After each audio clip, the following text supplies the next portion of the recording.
So, here we are again. Another new Hitman 3 update, another patch, another roadmap, and another celebrity elusive target.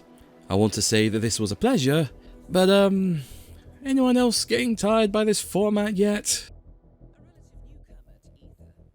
So, I'm not exactly jazzed about this new update, and that's all because of the surrounding format that has gotten quite stale, and the lack of things to do that has not been recycled from previous years. The newest part of the update, the Harbinger elusive target, is tainted by how out of place it feels in being that kind of mission. And it is good, I want to stress that early on. It's worth playing, and has a lot of surprises which, sadly, I have to spoil a bit. Fair warning. The voice acting by Mia Jovovich is pretty good, it's some of the best in these missions. For too long, humanity has looked towards the future, when it should have been searching for its own past. For beneath our feet, the oldest patterns of life wait to free us from our human limits. Do you ever talk about what was in the basement? What? No, he barely talks at all. Anyway. Herb, disengage safety protocols now. You are stunning. I see why Gregory likes you. Oh, you must tell me. What is that perfume you're wearing? Formaldehyde. But the actual gameplay is filled with a ton of complexity and set pieces that make it all feel less like an elusive target and more like a bonus mission stuffed into one. A contract squeezed into a limited time format meant for side missions and smaller stakes gameplay, not defeating a virus you have to stop from spreading. Gee, that sounds familiar.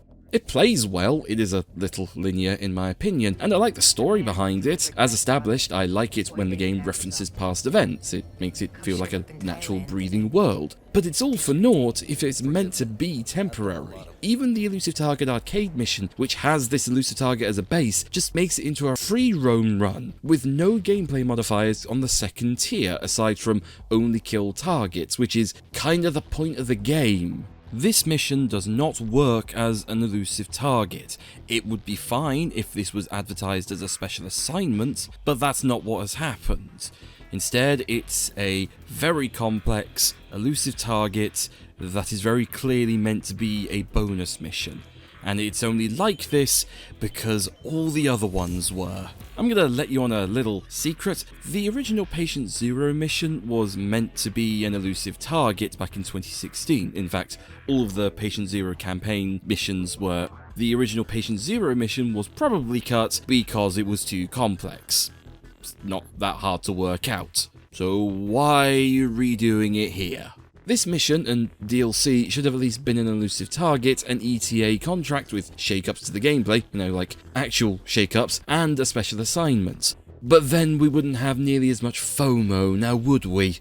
Just because I like this mission does not mean I should ignore the politics surrounding it, or the roadmap that has been stuck in a cursed holding pattern, and I'm getting quite tired of it. Artie, our increasingly prominent PR manager, did actually do a live stream to show parts of the DLC off and to take questions. There's even a running wishlist thread on Hitman Forum that this very roadmap actually draws inspiration from when it comes to unlocks. That's good. However, while this proves IOI are willing to listen, these suggestions only seem to go so far. As much as I praised them recently for having cross-platform saving, if nothing else but because I was completely blindsided by it, that was done because the iOS port was tanking and needed a shot in the arm to become relevant again. It was not done out of kindness, that I'm sure of. I had rallied for years for that to be added, and IOI were very keen on ignoring me as well as anyone else who made similar suggestions. If it affects their bottom line, then they'll do everything in their power to make amends. They're fine with item suggestions and suit unlocks, but they draw the line on anything deeper than that. Even gameplay balance, which players should have input on, they are the ones playing the game, seems like something they want to handle themselves, which is a bit odd.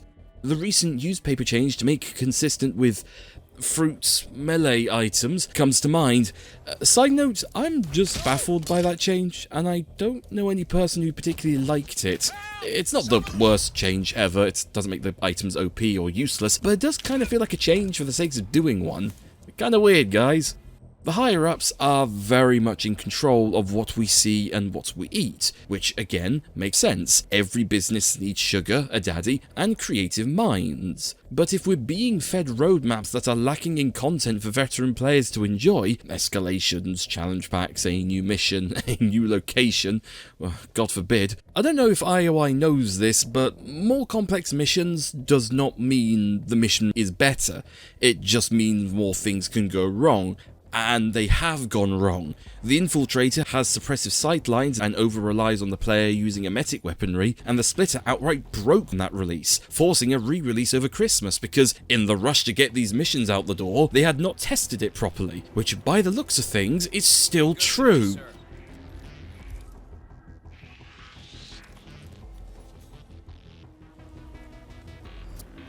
This is a restricted area. Hey you, stop! Follow me now, understood?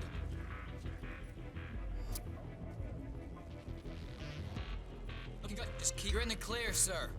Enjoy the rest of your day.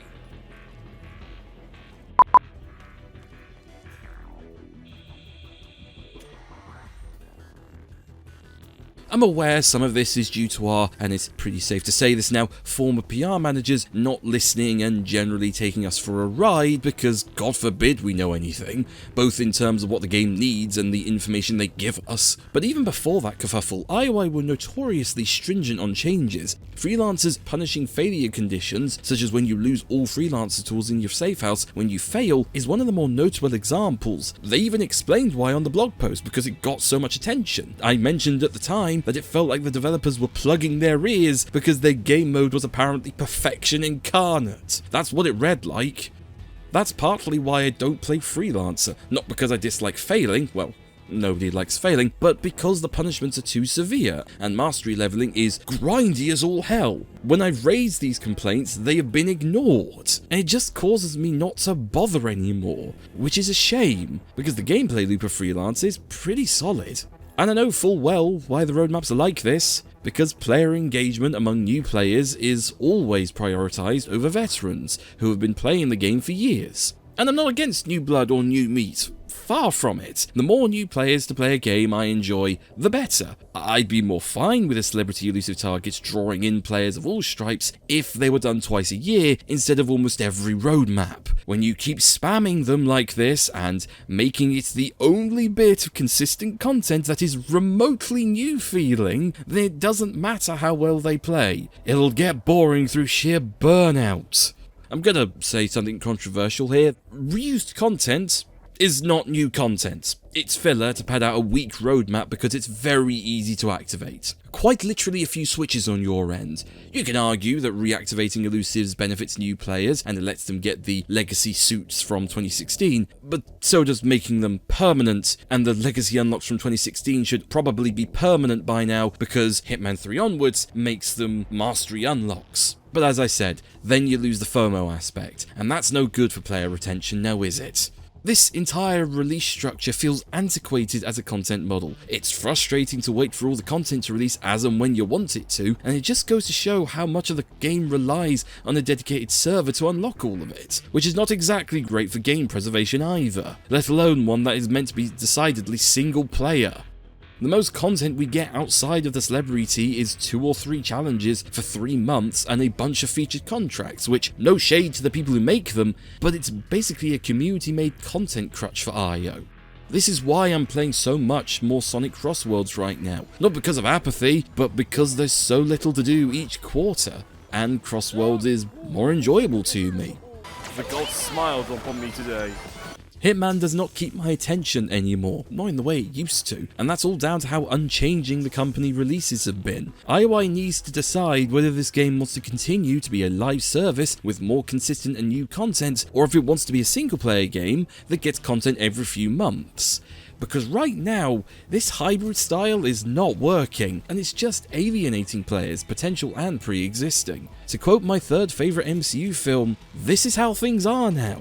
You and me, trapped in this loop endlessly. There's a clear priority of IOA over-relying on star power more than fan power to keep their game relevant. The developers seem so scared that their game will fade into obscurity or become irrelevant, which is why they keep making these new celebrity-endorsed DLCs to quash that fear. You were never unpopular, IO. You just think that because someone persuasive within IO convinced you that you were, or that you need to do this to stay relevant. You really don't.